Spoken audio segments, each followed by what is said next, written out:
اور جس کی شکر گزاری کا ہمیں حکم دیتے ہیں وہ والدین ہیں. لیکن ہم عام طور پر دیکھتے ہیں کہ والدین شکوہ کرتے نظر آتے ہیں کہ بچے بات نہیں سنتے، بچے بات نہیں مانتے، گویا بچے اپنی حدود میں نہیں، اپنی حدود پار کرتے ہیں، جس کی وجہ سے وہ ماں باپ کے لیے تکلیف کا سامان پیدا کرتے ہیں. تو ہم قرآن پاک کی آیات کی روشنی میں اور نبی صلی اللہ علیہ وسلم کی احادیث کی روشنی میں والدین کے حقوق اور والدین کے مقام اور مرتبے کے بارے میں چند ایک باتیں آج پڑھیں گے، تاکہ ہم حقوق العباد کے سلسلے میں اپنی پہلی ذمہ داری کو، اپنی اہم ترین ذمہ داری کو ادا کر سکیں. کیونکہ آپ جانتے ہیں کہ اگر انسان سے اپنے رب کے حق میں کچھ کمی ہو جاتی ہے تو رب معاف کرنے والا ہے، لیکن بندے جب بندوں کا حق ادا نہیں کرتے، حقوق العباد کی پرواہ نہیں کرتے، تو ان کی معافی نہیں جب تک کہ بندے معاف نہ کر دیں. اور خصوصاً والدین، اگر کوئی شخص اپنے والدین کو ناراض کرتا ہے، اگر کوئی بچہ یا کوئی اولاد اپنے ماں باپ کی آنکھوں کی ٹھنڈک نہیں، ان کے لیے خوشی کا سبب نہیں، تو اس کو سوچنا چاہیے کہ وہ اپنے لیے کیا کما رہا ہے. جب آپ صلی اللہ علیہ وسلم سے پوچھا ایک شخص نے، یا رسول اللہ، ماں باپ کا اولاد پر کیا حق ہے، تو آپ نے فرمایا، ماں باپ ہی تمہاری جنت ہیں اور ماں باپ ہی تمہاری دوزخ ہیں. یعنی اگر ماں باپ تم سے راضی اور خوش ہوئے تو تمہارے لیے جنت ہے، اور آخرت سے پہلے تو دنیا بھی جنت ہو جاتی ہے ماں باپ کی دعاؤں سے. اور اگر ماں باپ کو ناراض کیا تو پھر کوئی چین اور سکون نہ پاؤ گے. اسی لیے ہم دیکھتے ہیں کہ اللہ سبحانہ تعالیٰ فرماتے ہیں، وَبِالْوَالِدَيْنِ إِحْسَانًا، والدین کے ساتھ احسان کرو، والدین کے ساتھ اچھا سلوک کرو. حضرت عبداللہ بن مسعود کہتے ہیں کہ میں نے نبی صلی اللہ علیہ وسلم سے پوچھا، کون سا عمل اللہ کو زیادہ محبوب ہے؟ آپ نے فرمایا، وہ نماز جو وقت پر پڑھی جائے. میں نے پھر پوچھا، اس کے بعد؟ فرمایا، ماں باپ کے ساتھ اچھا سلوک. میں نے پوچھا، اس کے بعد؟ فرمایا، اللہ کی راہ میں جہاد کرنا. تو گویا ماں باپ کے ساتھ حسن سلوک حقوق اللہ کے بعد سب سے پہلی ذمہ داری ہے ہم پر، اور اس کے بعد دیگر کام. حضرت انس رضی اللہ تعالی عنہ سے مروی ہے کہ نبی صلی اللہ علیہ وسلم نے فرمایا، جو آدمی یہ چاہتا ہو کہ اس کی عمر دراز کی جائے، اور میرے خیال ہے ہر شخص یہ چاہتا ہے کہ اس کو لمبی عمر ملے اور دنیا میں زیادہ رہنے کا موقع ملے، اور اس کی روزی میں کشادگی ہو، یعنی رزق زیادہ ہو، اس کے پاس دنیا کا مال و دولت زیادہ ہو، اسے چاہیے کہ ماں باپ کے ساتھ بھلائی کرے اور ان کے ساتھ صلہ رحمی کرے. تو گویا دنیا کی نعمتیں پانے کا راستہ بھی کیا ہے؟ ماں باپ کے ساتھ اچھا سلوک کرنا. نبی صلی اللہ علیہ وسلم نے فرمایا، تم اپنے ماں باپ کے ساتھ حسن سلوک کرو، تمہاری اولاد تمہارے ساتھ نیک سلوک کرے گی. اب یہ جو حکم ہے قرآن پاک کا کہ وَبِالْوَالِدَيْنِ إِحْسَانًا، والدین کے ساتھ احسان کرو، احسان کیا ہوتا ہے؟ یعنی اگر والدین کے حقوق ادا کرنے کی بات ہو تو اس میں یہ آیت ہمیشہ سامنے رکھی جاتی ہے کہ ان کے ساتھ احسان کرنا چاہیے. اب دیکھیے کہ احسان کا لفظ حسن سے نکلا ہے، اور حسن کہتے ہیں خوبصورتی کو. تو احسان سے مراد ایسا معاملہ جو خوبصورتی پر مبنی ہو، عمدگی پر مبنی ہو، اچھا معاملہ ہو. اور احسان میں یہ بھی آتا ہے کہ ماں باپ کو ان کے حق سے بڑھ کر دیا جائے، صرف اتنا ہی نہ کیا جائے جو انہوں نے ہمارے ساتھ کیا، بلکہ ان کی زیادتیوں اور ان کی ناراضگی کے باوجود ان کے ساتھ اچھا رویہ اور اچھا سلوک رکھا جائے. لیکن یہ سب کچھ کیسے ہو؟ یعنی یہ کہنا تو بہت آسان ہے کہ والدین کے ساتھ اچھا سلوک کرو، لیکن اس کا طریقہ کیا ہے؟ عام طور پر ہم بہت سی باتیں پڑھ لیتے ہیں اور نیک نیتی کے ساتھ ان پر عمل بھی کرنا چاہتے ہیں، لیکن طریقہ معلوم نہ ہونے کی وجہ سے ہم وہ کام کوشش کے باوجود اور نیت کے باوجود، چاہنے کے باوجود کر نہیں پاتے. تو آئیے ہم دیکھتے ہیں کہ احسان کی کیا شکلیں ہیں، وہ کون سی صورتیں ہیں کہ جن کو کرنے سے ہم یہ سمجھ سکتے ہیں کہ ہاں واقعی ہم نے احسان کیا. تو اس میں احسان کی پہلی صورت یا احسان کرنے کا پہلا طریقہ ماں باپ کی شکر گزاری، ان کے لیے تھینک فل ہونا. شکر کیا ہوتا ہے؟ شکر عربی زبان کا لفظ ہے، اور شکر کا معنی ہوتا ہے کم پانے کے باوجود اچھا رویہ رکھنا. دابت شکور عربی میں اس جانور کے لیے استعمال ہوتا ہے جو کم چارہ کھانے کے باوجود دودھ زیادہ دے. وہ گائے جو چارہ تو کم کھائے لیکن دودھ زیادہ دے تو اس کو کہتے ہیں دابت شکور. تو گویا شکر گزار انسان ایک ایسا انسان ہے کہ جو اپنا حق نہ ملنے کے باوجود، نہ پانے کے باوجود بھی دینے والا ہو۔ تو ماں باپ کے ساتھ عموماً اولاد یہ شکوہ کرتی ہے کہ ہمارے ماں باپ نے ہمارے لیے کیا کیا، انہوں نے بھی تو ہمارے ساتھ بہت زیادتیاں کی ہیں، اب ہمارا بھی دل نہیں چاہتا کہ ہم ان کے ساتھ اچھا برتاؤ کریں یا اچھا سلوک کریں۔ لیکن احسان کا تو مطلب ہی یہ ہے، اور شکر گزاری کا تو مطلب ہی یہ ہے کہ اگر وہ اچھا نہ بھی کریں تو بھی ان کے ساتھ اچھا ہی کیا جائے۔ ان کا اچھا نہ کرنا وہ ان کے ساتھ ہے، وہ ان کا عمل ہے، لیکن ہم پر اللہ تعالیٰ کی طرف سے یہ ذمہ داری عائد ہوتی ہے کہ ہم اپنا فرض پورا کرنے والے ہوں۔ اور شکر جیسا کہ آپ جانتے ہیں کہ ایک دل کی کیفیت کا نام ہے، یعنی شکر کا احساس دل میں ہوتا ہے، یعنی دل کے خیالات کا مثبت ہونا، دل میں اچھے خیالات کا ہونا، اور ایسے خیالات کا ہونا جن میں خیر خواہی ہو، جن میں اپریسیشن ہو، جن میں دوسرے کے لیے خوبصورت جذبات ہوں، یہ شکر گزاری کہلاتی ہے۔ تو اگر ہم ماں باپ کے ساتھ اچھا سلوک کرنا چاہیں اور ان کے لیے شکر گزار ہونا چاہیں تو ہمیں سب سے پہلا کام کیا کرنا ہوگا؟ اپنے دل کو ان کی طرف سے صاف کرنا ہوگا۔ اور یہ کیسے ہو سکتا ہے؟ شیطان کا تو کام کیا ہے؟ جیسے قرآن پاک میں آتا ہے کہ ان الشیطان ینزغ بینکم، اس کا کام ہے وسوسے ڈالنا، تمہارے درمیان اختلافات پیدا کرنا، تمہارے درمیان پھوٹ ڈالنا، تمہارے درمیان تعلقات کو بگاڑنا۔ لیکن ان بگڑی ہوئی کیفیات کے باوجود بھی جو شخص کوشش کرتا ہے کہ وہ منفی باتوں کو بھول جائے، زیادتیوں کو بھول جائے، اور یہ چیز کوشش سے ہی آ سکتی ہے، تو وہی شخص اس میں کامیاب ہو سکتا ہے کہ وہ دوسرے کی خیر کو یاد رکھ کر، دوسرے کی اچھی چیز کو یاد رکھ کر اس کے ساتھ اچھا معاملہ کرے۔ نبی صلی اللہ علیہ وسلم نے فرمایا من لم یشکر الناس لم یشکر اللہ، جو بندوں کا شکر گزار نہیں ہوتا وہ اللہ تعالیٰ کا بھی شکر گزار نہیں ہوتا۔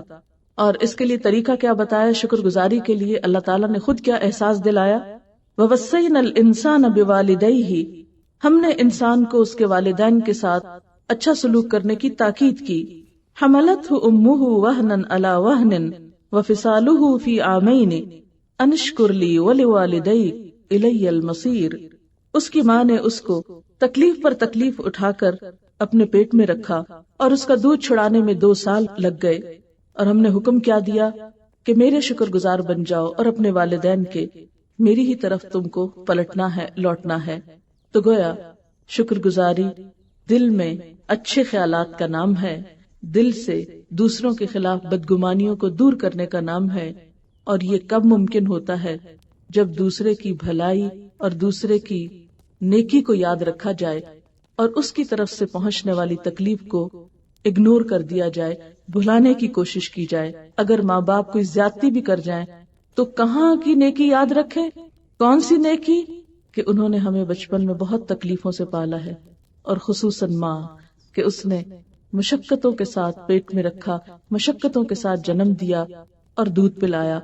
اگر بڑے ہو کر اس سے کوئی کمی بیشی ہو بھی گئی تو وہ تکلیف تو بہرحال اس نے کاٹی میرے دنیا میں آنے کے لیے، اس لیے مجھے اس کے ساتھ اچھا ہی کرنا ہے۔ کہ اس طرح کا خیال جو ہے وہ انسان کو اچھے رویے پر مجبور کرتا رہے گا۔ اور پھر یہ کہ جس کے لیے ہمارے دل میں شکر گزاری ہوتی ہے، ہماری زبان سے بھی اس کے لیے کلمہ خیر ہی نکلتا ہے۔ بعض اوقات ایسا ہوتا ہے نا، خاندانوں میں کوئی کمی بیشی ہو جاتی، کوئی ناراضگی ہو جاتی، پھر دوسرے رشتہ دار بیچ میں انوالو ہو جاتے ہیں، وہ آ کے 2 باتیں سناتے ہیں، 2 اگلوانے کی کوشش کرتے ہیں۔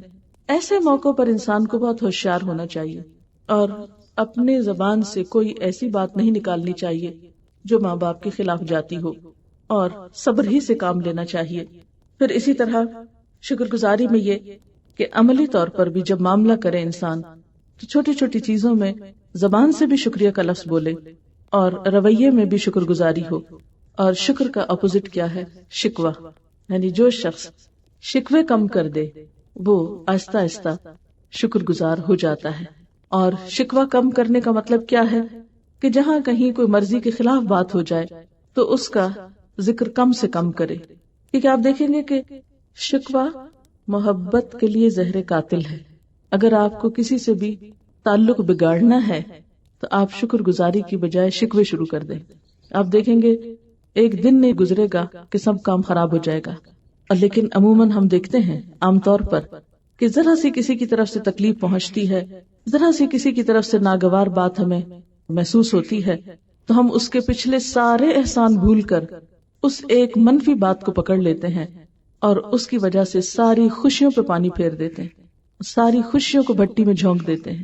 یہ رویہ خود ہمارے ہی لیے تکلیف دہ اور نقصان دہ ہوتا ہے۔ اس لیے جب کبھی نیگیٹو خیالات دل میں آنے لگے تو فوراً دوسرے کی مثبت باتیں اور اس کے احسانات کو یاد کرنا چاہیے۔ پھر وبالوالدین احسانا، احسان کا اور طریقہ کیا ہے؟ کیا کیا جائے والدین کے ساتھ؟ اس کا طریقہ ہے کہ ان کو خوش رکھنے کی کوشش کی جائے۔ اس کے بارے میں حدیث میں آتا ہے، حضرت عبداللہ بن عمرو کہتے ہیں کہ نبی صلی اللہ علیہ وسلم نے ارشاد فرمایا، اللہ کی خوشنودی والد کی خوشنودی میں ہے اور اللہ کی ناراضگی والد کی ناراضگی میں ہے۔ یعنی اگرچہ وہ ہمیں کوئی تکلیف بھی دیں، پھر بھی اپنے طور پر انہیں خوش رکھنے ہی کی کوشش کرنا، اور یہ کام وہی کر سکتا ہے جس کے اندر صبر اور تحمل ہو، جس کے اندر برداشت ہو۔ جس شخص میں برداشت کی کمی ہو وہ یہ نیکی نہیں کر سکتا۔ اور برداشت کرنے کا مطلب کیا ہے کہ کچھ سن کر بھی سنی انسنی کر دے انسان، یعنی منفی قسم کی باتوں کو۔ ایسا ہوتا کیوں ہے؟ حالانکہ ماں باپ تو بہت خیر خواہ ہوتے ہیں، بہت محبت کرنے والے ہوتے ہیں، لیکن اس کے باوجود چونکہ انہوں نے اولاد پہ بڑی محنت کی ہوتی ہے تو وہ اولاد سے توقع رکھتے ہیں۔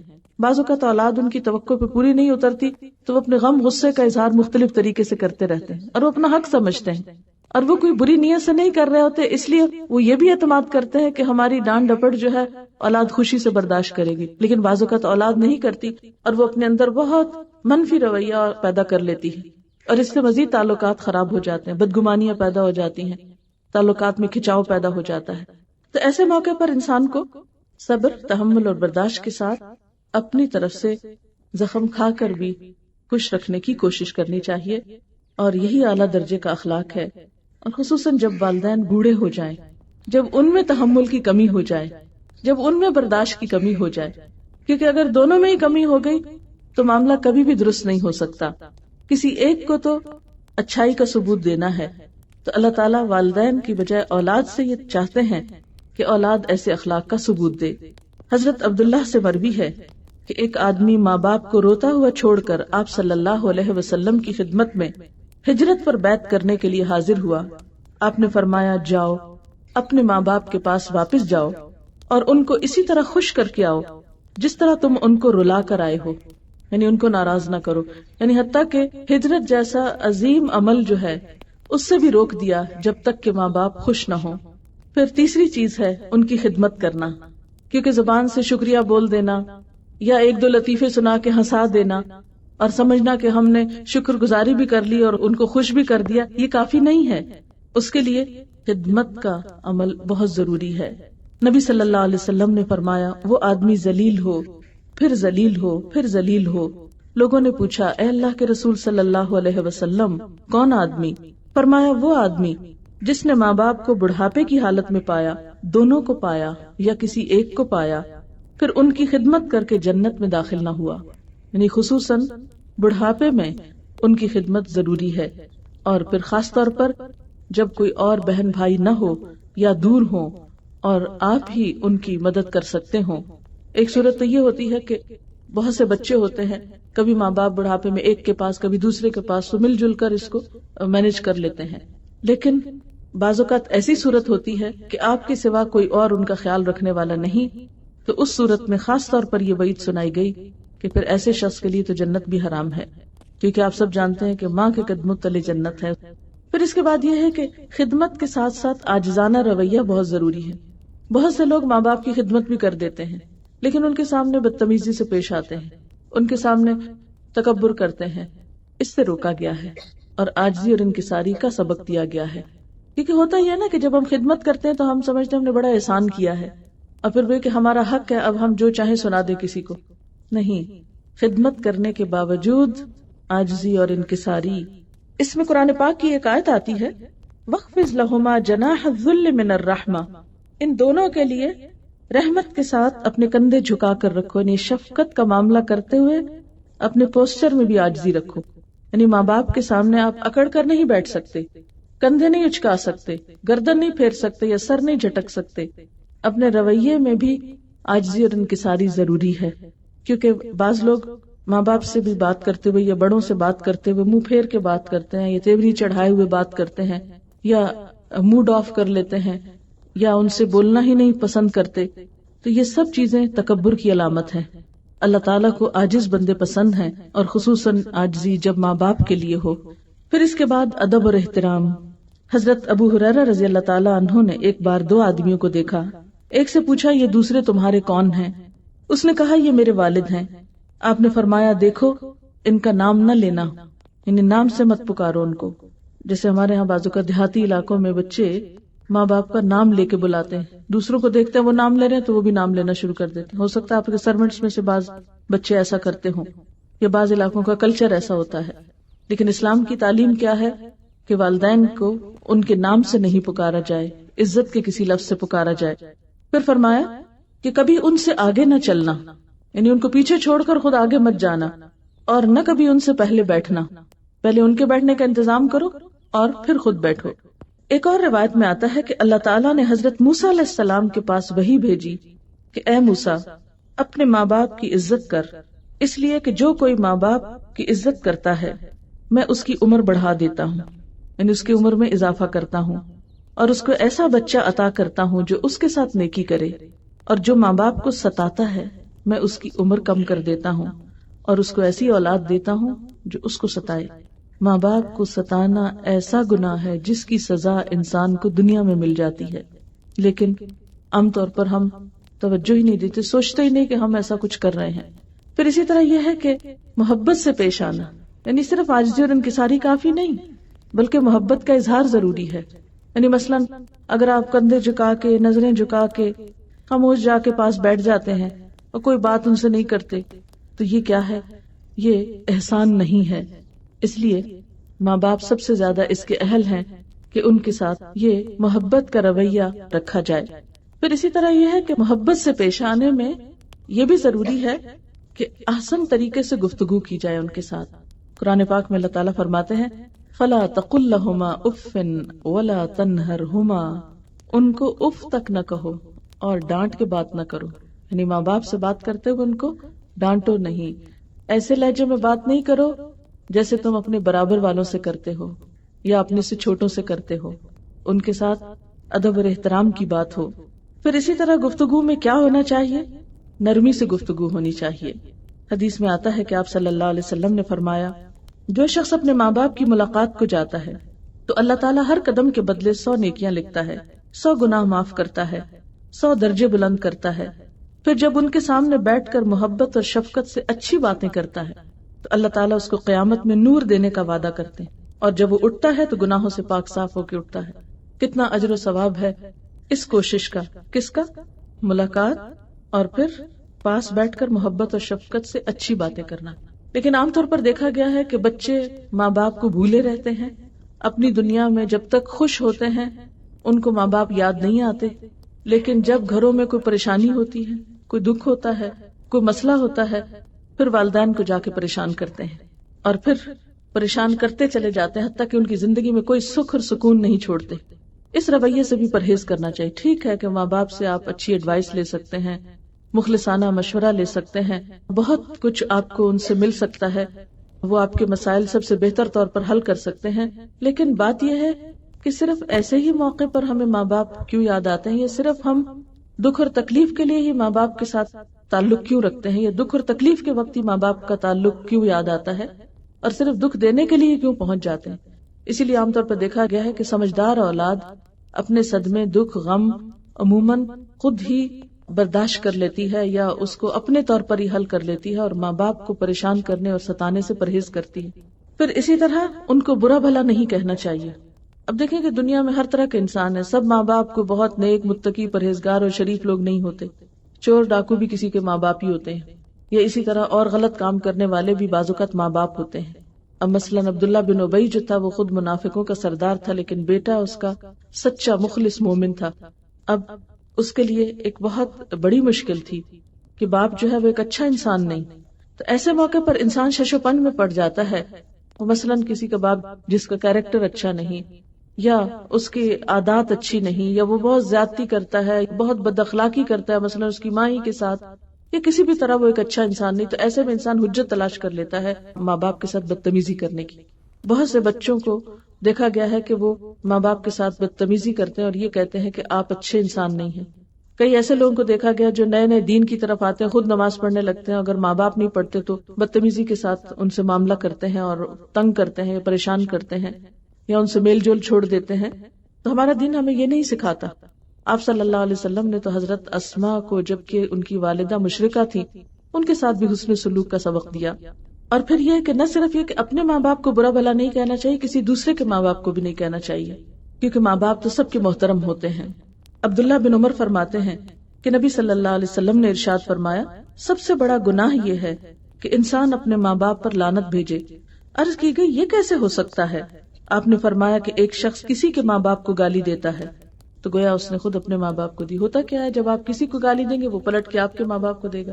آپ نے اگر آغاز کیا ہے ایسے غلط کام کا تو گویا آپ اپنے ماں باپ کو خود ہی گالی دے رہے ہیں۔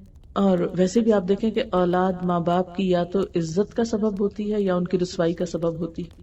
تو ہمارے اچھے کام جو ہیں وہ صرف ہمارے ہی فائدے کے نہیں ہوتے، ہمارے ماں باپ کے لیے بھی عزت کا سبب ہوتے ہیں، اور ہماری غلطیاں اور ہماری برائیاں ماں باپ کی بھی رسوائی کا سبب ہوتی ہیں۔ اس لیے جو شخص حقیقت میں یہ چاہتا ہو کہ اس کے ماں باپ کی عزت ہو تو اس کو غلط کاموں سے پرہیز کرنا چاہیے، رسوا کن باتوں سے بچنا چاہیے۔ پھر اسی طرح یہ کہ ادب، عزت، احترام کے ساتھ ساتھ ان کی بات بھی ماننی چاہیے۔ صرف یہ نہیں کہ آپ ان کو بڑے اچھے اچھے القابات سے یاد کریں اور ان کے سامنے ایسے دعوے کریں کہ آپ ہمیں بہت عزیز ہیں اور بہت ہم آپ کا ادب اور احترام کرتے ہیں، لیکن اگر وہ کوئی کام کرنے کو کہیں تو وہ کر کے نہ دیں اور ٹال مٹول کریں یا جھوٹے وعدے کریں۔ تو اس لیے کیا ضروری ہے؟ اطاعت اور فرما برداری۔ ابن عباس کا بیان ہے کہ نبی صلی اللہ علیہ وسلم نے فرمایا، جس آدمی نے اس حال میں صبح کی کہ وہ ان ہدایات اور احکام میں اللہ کا اطاعت گزار ہو جو اس نے ماں باپ کے حق میں نازل فرمائے ہیں، تو اس نے اس حال میں صبح کی کہ اس کے لیے جنت کے 2 دروازے کھلے ہوئے ہیں، اور اگر ماں باپ میں سے کوئی ایک ہو تو جنت کا 1 دروازہ کھلا ہے۔ اور جس شخص نے اس حال میں صبح کی کہ وہ ماں باپ کے بارے میں اللہ کے بھیجے ہوئے احکام اور ہدایت سے منہ موڑے ہوئے ہے، تو اس نے اس حال میں صبح کی کہ اس کے لیے دوزخ کے 2 دروازے کھلے ہیں، اور اگر ماں باپ میں سے کوئی ایک ہے تو دوزخ کا 1 دروازہ کھلا ہے۔ اس پر ایک آدمی نے پوچھا، اے اللہ کے رسول صلی اللہ علیہ وسلم، اگر ماں باپ اس کے ساتھ زیادتی کر رہے ہوں تب بھی؟ فرمایا، ہاں، اگر زیادتی کر رہے ہوں تب بھی ان کے ساتھ بدلحاظی نہیں کر سکتے، بدتمیزی نہیں کر سکتے، بد اخلاقی نہیں کر سکتے، پھر بھی خاموشی اور ادب احترام کے دائرے میں رہنا ضروری ہے۔ اور یاد کیجئے ان مثالوں کو جو میں نے بالکل شروع میں دی ہیں کہ اگر ستارے اپنی جگہ چھوڑ کر ٹوٹ کر زمین پہ گرنے لگیں تو کیا ہو؟ اگر ایک ستارہ یا سیارہ جو ہے وہ اپنے مدار سے نکل کر باہر کی طرف جانے لگے تو ہر چیز میں تباہی پیدا ہو جائے، تو بالکل اسی طرح جب اولاد اپنی حدود سے آگے نکل کر زیادتی اور بدتمیزی شروع کرتی ہے تو اس سے ماں باپ کے حقوق تلف ہوتے ہیں اور اللہ تعالیٰ کی ناراضگی ہوتی ہے۔ نبی صلی اللہ علیہ وسلم نے فرمایا، باپ جنت کا درمیانی دروازہ ہے، باپ کی اطاعت کر کے چاہے تو اس دروازے کی حفاظت کر یا نافرمانی کر کے برباد کر دے۔ آپ صلی اللہ علیہ وسلم نے یہ بھی فرمایا، بروا آباءکم تبر ابناؤکم، اپنے ماں باپ کے ساتھ نیکی کرو، تمہاری اولاد بھی تمہارے ساتھ بھلائی کرے گی۔ حضرت جابر بن عبداللہ سے روایت ہے، نبی صلی اللہ علیہ وسلم نے فرمایا، والدین کی نافرمانی سے بچو، اس لیے کہ جنت کی خوشبو 1000 سال سے آتی ہے، مگر والدین کی نافرمانی کرنے والا اس کی خوشبو نہیں پائے گا۔ حضرت ابی بکرہ فرماتے ہیں کہ نبی صلی اللہ علیہ وسلم نے ارشاد فرمایا، کیا میں تمہیں بڑے بڑے گناہ بتاؤں؟ صحابہ نے عرض کیا کہ اے اللہ کے نبی صلی اللہ علیہ وسلم، ضرور ارشاد فرمائیے۔ آپ نے فرمایا، سب سے بڑا گناہ اللہ کے ساتھ کسی کو شریک ٹھہرانا ہے اور اپنے والدین کی نافرمانی کرنا ہے۔ اس وقت آپ تکیہ لگائے ہوئے تھے، تکیہ چھوڑ دیا، فرمانے لگے، اور جھوٹ بولنا، جھوٹی گواہی دینا، سن لو، جھوٹ بولنا، جھوٹی گواہی دینا برابر ہے۔ یہی فرماتے رہے، میں سمجھا کہ اب آپ خاموش نہ ہوں گے، یعنی اتنا زیادہ آپ نے جھوٹ کو ناپسند کیا۔ اور آپ جانتے ہیں کہ ماں باپ کی نافرمانی ان گناہوں میں سے ہے جس کی سزا دنیا میں ملتی ہے۔ حضرت ابو بکر سے روایت ہے کہ رسول اللہ صلی اللہ علیہ وسلم نے فرمایا، اللہ تعالیٰ تمام گناہ معاف کر دیتا ہے، ان میں سے جو چاہتا ہے، مگر والدین کی نافرمانی پس تحقیق اللہ جلد ہی سزا دیتا ہے ماں باپ کی نافرمانی کرنے والوں کو دنیا کی زندگی میں مرنے سے پہلے. یعنی کچھ گناہ تو ایسے ہیں جو دنیا میں ان کا اثر نہیں ہوتا، آخرت میں جا کے انسان کی پکڑ ہوگی، لیکن ماں باپ کو ستانا ایسا گناہ ہے کہ جس کا اثر دنیا میں ہی انسان کو پتہ چلنے لگتا ہے. اور اس لیے کہ اللہ تعالیٰ کی رضامندی والدہ کی رضا میں ہے اور اللہ تعالیٰ کی ناراضگی ماں کی ناراضگی میں ہے. آپ صلی اللہ علیہ وسلم نے فرمایا، نہیں داخل ہوگا بہشت میں یعنی جنت میں نہیں جائے گا احسان جتانے والا، یعنی کسی کے ساتھ بھلا کر کے پھر تانے دینا کہ میں نے ساری زندگی تمہارے ساتھ بہت اچھا کیا ہے اور تم نے میرے ساتھ اچھا نہیں کیا، اور والدین کی نافرمانی کرنے والا اور شراب پینے والا. لیکن کچھ صورتیں ایسی ہیں کہ جس میں والدین کی بات نہیں مانی جا سکتی، اور وہ کیا ہے؟ نمبر 1 شرک. اگر ماں باپ یہ کہیں کہ تم اللہ تعالیٰ کے ساتھ شرک کرو تو یہ نہیں ہو سکتا. آپ جانتے ہیں کہ حضرت مصعب بن عمیر رضی اللہ تعالی عنہ کی والدہ ان کے قبول اسلام پہ ناراض ہو گئیں. انہوں نے کھانا پینا چھوڑ دیا اور کہا کہ میں اس وقت تک آرام نہیں کروں گی جب تک کہ تم کفر کی طرف واپس نہیں پلٹتے. وہ بہت پریشان ہوئے اور حضور صلی اللہ علیہ وسلم سے عرض کی تو اس پر یہ آیت اتری تھی، وَوَصَّيْنَا الْإِنسَانَ بِوَالِدَيْهِ حُسْنًا وَإِنْ جَاهَدَاكَ لِتُشْرِكَ بِي مَا لَيْسَ لَكَ بِهِ عِلْمٌ فَلَا تُطِعْهُمَا. ہم نے انسان کو ماں باپ کے ساتھ بھلائی کرنے کی وصیت کی، اگر تیرے ماں باپ تجھے میرے ساتھ شریک کرنے کو کہیں تو ہرگز ان کی بات نہ ماننا، ان کی اطاعت نہ کرنا. اسی طرح اگر ماں باپ کا نماز نہیں پڑھو تو پھر ان کی اطاعت نہیں ہو سکتی.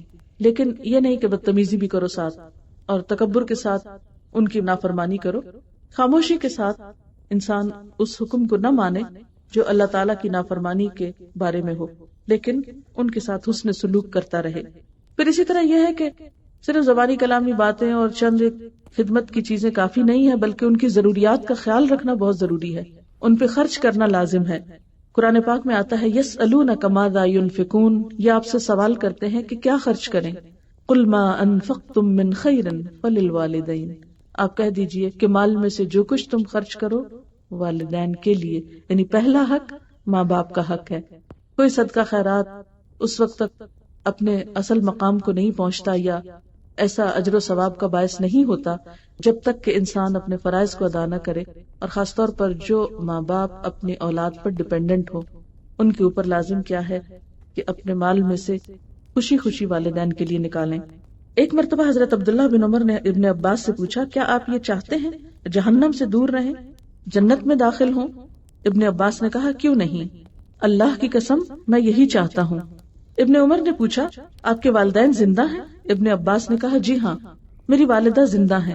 ابن عمر نے کہا، اگر تم ان کے کھانے پینے کا خیال رکھو تو ضرور جنت میں جاؤ گے، بشرطے کہ تم کبیرہ گناہوں سے بچتے رہو. یعنی ماں باپ پر خرچ کرنا جنت میں لے جانے والے کاموں میں سے ہے.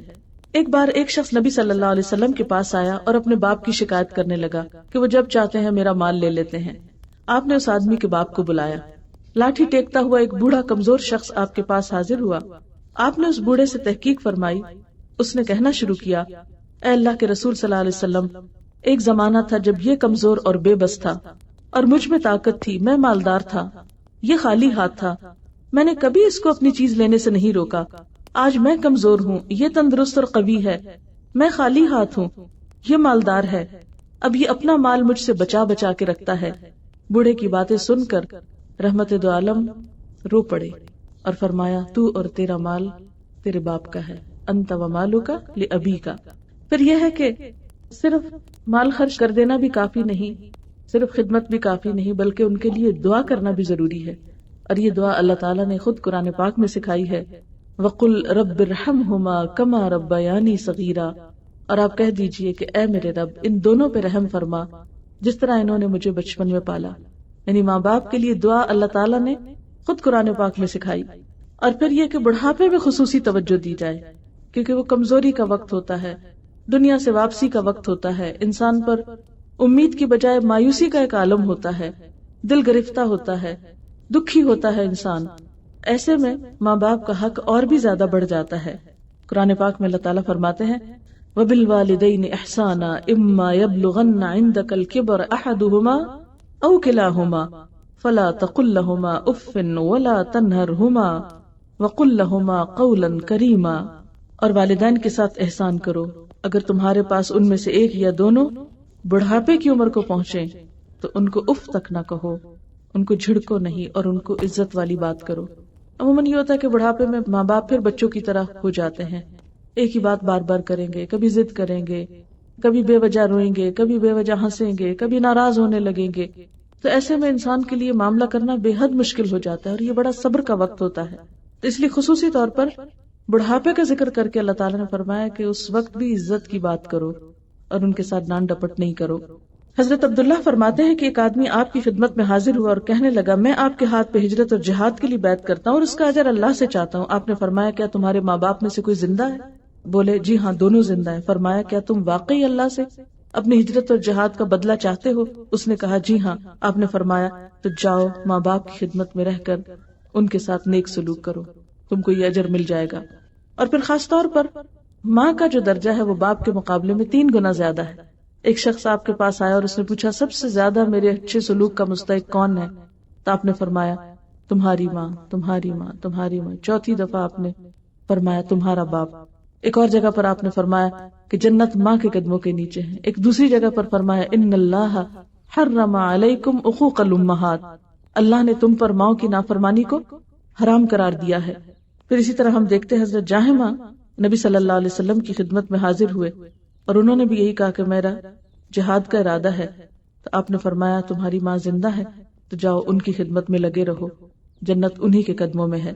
حضرت اویس کرنی کے بارے میں آتا ہے کہ وہ بھی آپ صلی اللہ علیہ وسلم کا دیدار نہ کر سکے آپ سے شدید محبت کے باوجود، کیونکہ ان کی بوڑھی والدہ تھی اور آپ صلی اللہ علیہ وسلم نے ان کی خدمت کے لیے ان کو حکم دیا تھا کہ وہ ہجرت کر کے نہیں آئے، انہی کے پاس رہیں۔ اور اسی طرح وہ حج نہیں کر سکے تھے جب تک ان کی والدہ زندہ تھی، اور ان کی وفات کے بعد ہی انہوں نے اپنی آرزو بھی پوری کی۔ لیکن اتنے نیک انسان تھے کہ آپ صلی اللہ علیہ وسلم نے حضرت عمر سے کہا تھا کہ جب وہ آئیں تو تم ان سے اپنے لیے دعا کروانا۔ لیکن یہ سب درجہ اور مقام ان کو کس طرح ملا؟ ہجرت اور جہاد سے نہیں ملا، اگرچہ وہ بھی ضروری ہے اپنے مقام پر، انہیں یہ درجہ ان کی ماں کی خدمت کی وجہ سے ملا۔ حضرت عائشہ سے روایت ہے کہ آپ صلی اللہ علیہ وسلم نے فرمایا، میں جنت میں داخل ہوا، یعنی آپ صلی اللہ علیہ وسلم خواب کی حالت میں جنت میں داخل ہوئے تو میں نے وہاں قرآن پڑھنے کی آواز سنی۔ میں نے کہا کہ کون ہے یہ قرآن پڑھتا ہے؟ فرشتوں نے کہا، یہ حارثہ بن نعمان ہے۔ حضور نے فرمایا، ماں باپ سے نیکی کرنے کا ثواب اسی طرح ہے، اور حارثہ بن نعمان اپنی والدہ کے ساتھ بہت نیکی کرنے والا تھا، تو اللہ تعالیٰ نے اس کو جنت میں قرآن پڑھنے کی سعادت بخشی۔ تو یہ ہم سب کے لیے ایک بہت بڑی سبق کی بات ہے کہ انسان جب ماں باپ کے ساتھ حسن سلوک کرتا ہے تو دنیا میں بھی اس کے لیے خیر اور بھلائی کے دروازے کھلتے ہیں اور آخرت میں بھی اس کے درجات بلند ہوتے ہیں۔ اور اس میں جیسا کہ پہلے بھی میں نے عرض کیا کہ خواہ ماں باپ نان مسلم ہی کیوں نہ ہوں، خواہ وہ گناہگار ہی کیوں نہ ہوں، لیکن پھر بھی اولاد کا کیا فرض ہے کہ وہ اپنے حصے کی ذمہ داری ادا کرے اور حسن سلوک کرتی رہے۔ اور پھر یہ کہ یہ اچھا سلوک صرف ان کی زندگی تک نہ ہو بلکہ ان کے مرنے کے بعد بھی ہو، کیونکہ انسان جو ہے وہ بعض اوقات زندگی میں کوتاہی کر جاتا ہے اور بعض اوقات لیٹ پتہ چلتا ہے اور بہت سی زیادتیاں کر چکا ہوتا ہے۔ تو ان تمام چیزوں کا بھی علاج کیا ہے کہ ان کی وفات کے بعد ان کے ساتھ اچھا سلوک ہو۔ حضرت ربیعہ ساعدی فرماتے ہیں کہ میں بارگاہ رسالت میں حاضر ہوا، ایک انصاری آیا اور عرض کی، اے اللہ کے رسول صلی اللہ علیہ وسلم، میرے والدین کی وفات کے بعد بھی کیا مجھے ان سے اچھا سلوک کرنا ہے؟ یعنی بالوالدین احسانہ کیا صرف زندگی تک ہے یا بعد میں بھی ہے؟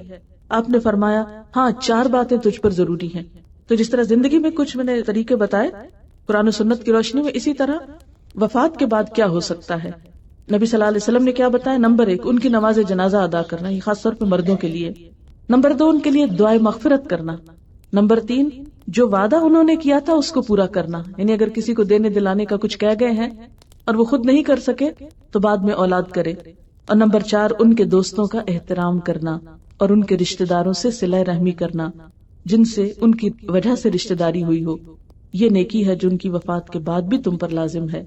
آپ صلی اللہ علیہ وسلم نے فرمایا، قسم ہے اس ذات کی جس نے مجھے نبی برحق بنا کر بھیجا، جس بندے کو اللہ نے مال دیا پھر ماں باپ کے ساتھ اس نے نیکی کی تو وہ جنت میں میرے ساتھ رہے گا، یعنی اپنے مال کے ساتھ اور اپنے طرز عمل کے ساتھ۔ ایک شخص نے عرض کیا، اللہ کے رسول صلی اللہ علیہ وسلم، اگر اس کے ماں باپ زندہ نہ ہوں تو اب وہ کیا کرے؟ یعنی اس کو حکم ہی دیر سے پتا چلا ہے۔ آپ نے فرمایا، ان کی طرف سے محتاجوں کو کھانا کھلائے، یعنی ان کے نام پر پھر صدقہ کرے۔ پھر اسی طرح ان کے لیے دعائے مغفرت کرنا جو ہے، قرآن پاک میں حضرت ابراہیم علیہ السلام کی دعا میں سے آتا ہے ربنا اغفر لی ولوالدی وللمؤمنین یوم یقوم الحساب. اور جو اولاد ہر روز نماز پڑھتی ہے تو نماز کے آخر میں اس وقت تک سلام نہیں پھیرتی جب تک کہ اپنے ماں باپ کے لیے یہ دعا نہیں کر لیتی کہ اے میرے رب مجھے بخش دے، میرے والدین کو اور سارے مومنوں کو بخش دے جب حساب کا دن قائم ہو. نبی صلی اللہ علیہ وسلم نے فرمایا اگر کسی آدمی کے ماں باپ دونوں انتقال کر جائیں اور یہ ان کی زندگی میں ان کا نافرمان تھا، یعنی پھر اس کو ہوش آیا، تو برابر ان کے حق میں دعائیں مغفرت کرتا رہے، تو اس آدمی کو اللہ تعالیٰ والدین کا فرما بردار قرار دے کر نافرمانی کے وبال سے بچا لے گا. یعنی اگر کوئی شخص زندگی میں نہیں اچھا کر سکا تو بعد میں ان کے لیے خوب خوب دعا کرے تو وہ اس کی جو کوتاہی ہے اس سے پوری ہو جائے گی. حضرت ابو ہریرہ سے روایت ہے نبی صلی اللہ علیہ وسلم نے فرمایا جب آدمی مر جاتا ہے تو اس کے عمل کا ثواب ختم ہو جاتا ہے، یعنی خود نہیں کر سکتا کچھ، مگر 3 عمل باقی رہتے ہیں: صدقہ جاریہ، علم جس سے فائدہ اٹھایا جائے، اور نیک اولاد جو دعا کرے. اس سے بھی پتہ چلتا ہے کہ اولاد کی دعائیں ماں باپ کے حق میں قبول ہوتی ہیں. حضرت انس فرماتے ہیں نبی صلی اللہ علیہ وسلم نے فرمایا کسی شخص کے ماں باپ یا دونوں میں سے کوئی ایک فوت ہو جائے اور وہ ان کا نافرمان ہو مگر ان کے لیے دعا اور استغفار کرتا رہے یہاں تک کہ اللہ تعالیٰ اس کو نیکوکار لکھ لیتا ہے. اسی طرح ایک اور روایت میں ہے کہ مرنے کے بعد جب میت کے درجے بلند ہوتے ہیں تو وہ حیرت سے پوچھتا ہے یہ کیسے ہوا؟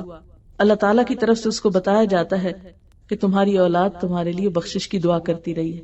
یعنی دعائیں ماں باپ کو پہنچتی ہیں حتیٰ کہ ماں باپ کے درجے بھی بلند ہوتے ہیں، اور اس وقت وہ حیران ہوتا ہے کہ میرے عمل تو ختم ہو گئے، اب یہ مجھے کس کا فائدہ پہنچ رہا ہے؟ تو بتایا جاتا ہے تمہاری اولاد کی دعاؤں کا.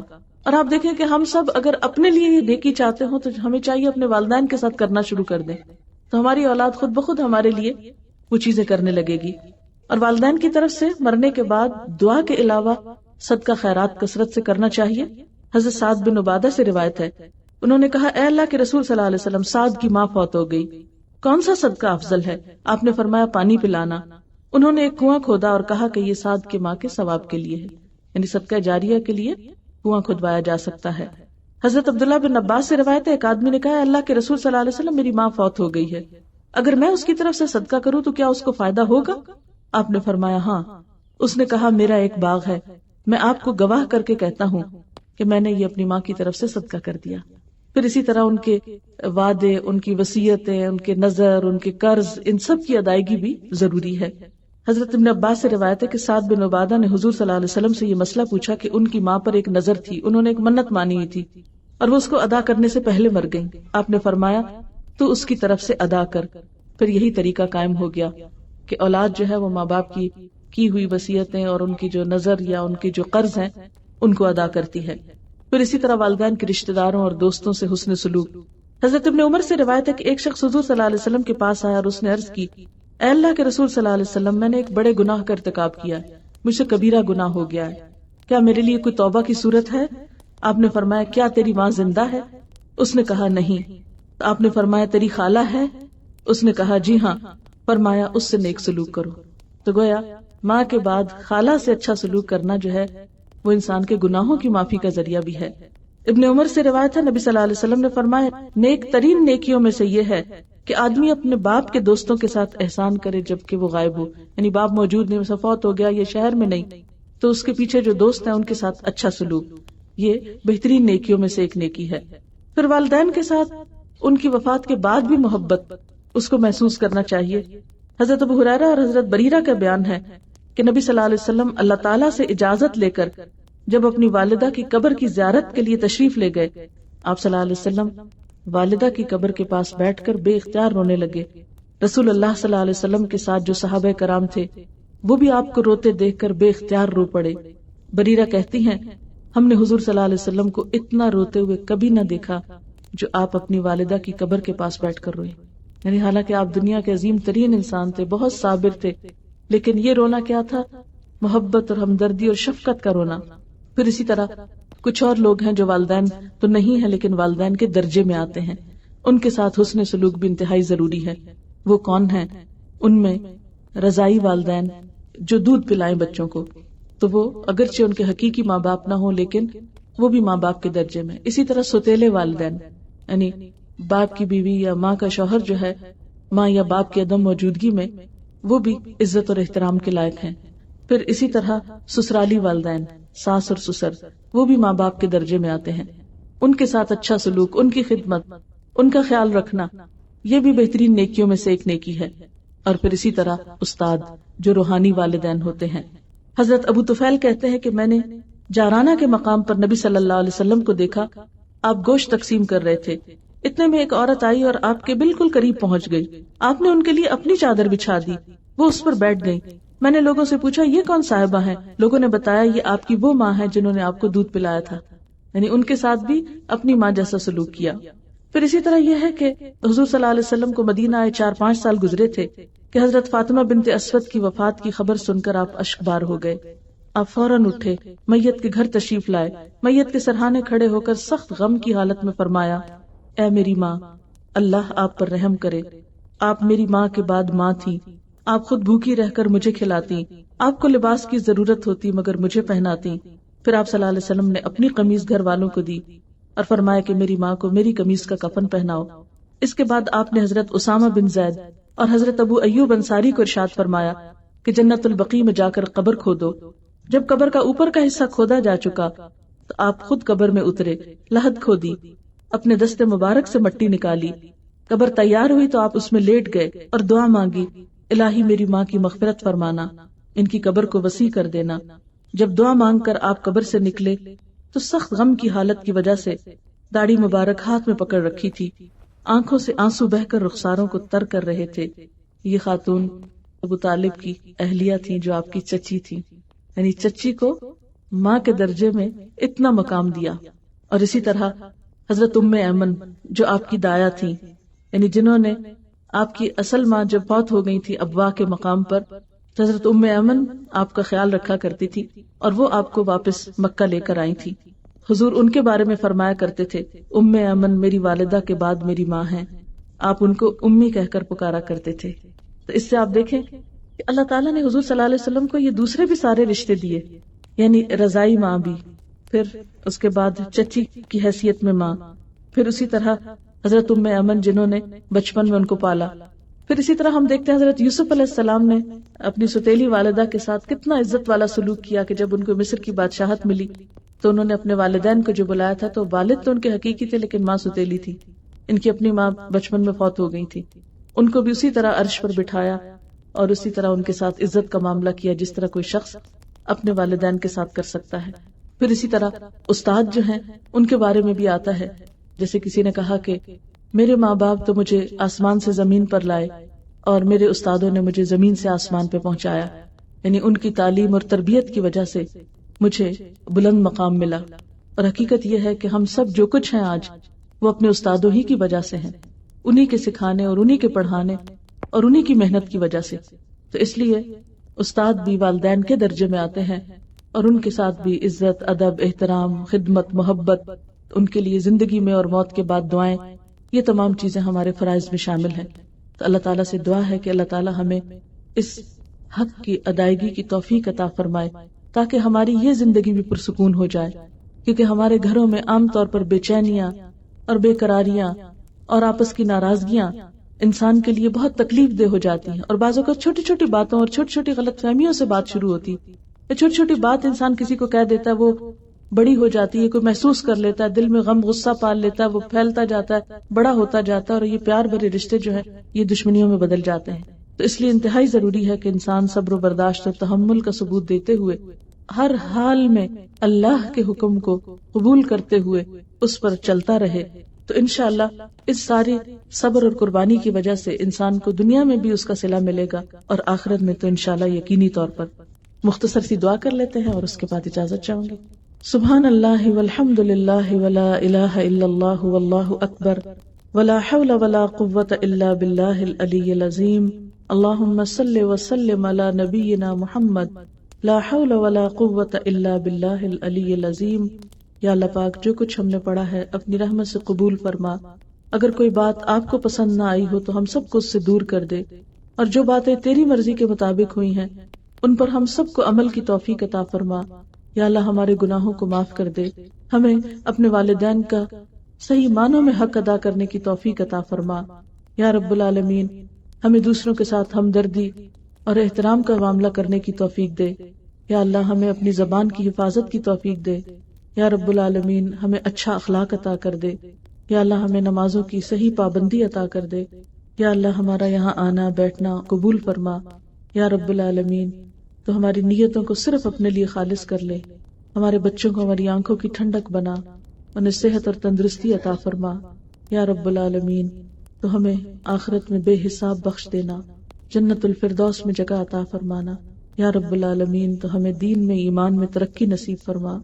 ربنا تقبل منا انك انت السميع العليم وتب علينا انك انت التواب الرحيم. وصلى الله تعالى على خير خلقه محمد وعلى آله واصحابه واهل بيته اجمعين برحمتك يا ارحم الراحمين. الہی آمین. سبحانك اللهم وبحمدك نشهد ان لا اله الا انت نستغفرك ونتوب الیک. والسلام علیکم ورحمۃ اللہ وبرکاتہ.